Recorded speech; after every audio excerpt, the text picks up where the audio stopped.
Hey everyone, it's Marsha. Welcome back to my channel, and in today's video I'm going to show you how to make the best chili in your Instant Pot. This is a good one, you guys, and I can't wait to show it to you. So let's get started.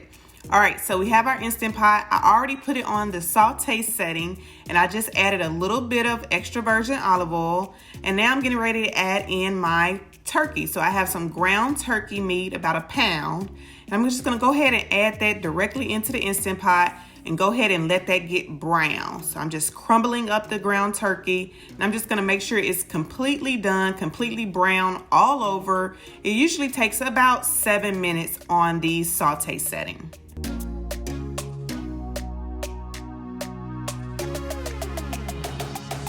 Once it's completely brown, you can go ahead and drain any excess fat or grease. And then I'm gonna go ahead and add in my veggies. So I have some diced bell pepper, red and green, and onion. I usually just use red bell pepper, but I didn't have that much, so I added in some green bell pepper and some diced onion. And I'm just gonna go ahead and saute that as well. Now, funny story, I usually do this before I do the ground turkey. But this time I just swapped it out. I reversed the steps, but it's totally fine. But if you can, make sure you actually saute your veggies before you saute your ground turkey, and I'll put that in the actual recipe as well. Now the fun part is these spices. So this is a homemade chili spice mix that I've made myself, and it tastes really good. So I hope you guys can make this one as well. I list all the measurements for all the spices and everything in this recipe down in the description box. And then I like to add in just a little bit of water to keep those spices from burning at the bottom of the Instant Pot. Just because anything that burns down there, you will get a burn signal on your Instant Pot. So I try to prevent that from happening as I go along. Then I'm adding in some tomato paste, not the whole 4-ounce can. So about 2 good tablespoons of that tomato paste. Added just a little bit more water. Each time I'm adding maybe about 2 tablespoons of water, and then just mixing that in. Now it's just time to dump and go, you guys. So I have some fire roasted tomatoes, some Rotel tomatoes, or just diced tomatoes with green chilies.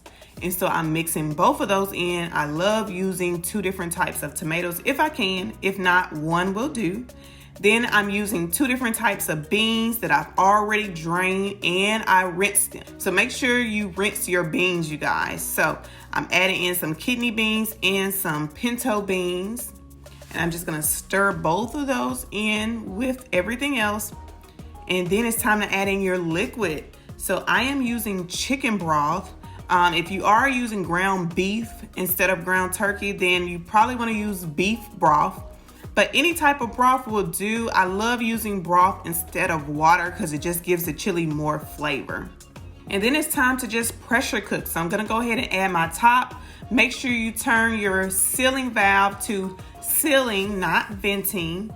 And then we're going to pressure cook this for 15 minutes.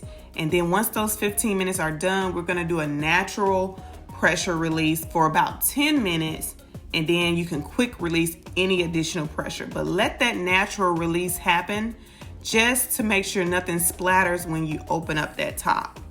And you guys, after 15 minutes and then a natural pressure release, your chili is done, and it looks, smells, and tastes amazing. Trust me on this one, y'all. So this is the consistency that I like my chili. If you like yours to be a little bit thicker, then you don't have to worry. It does get thicker as it sits for a few minutes, or you can just use a little bit less broth. Totally up to you.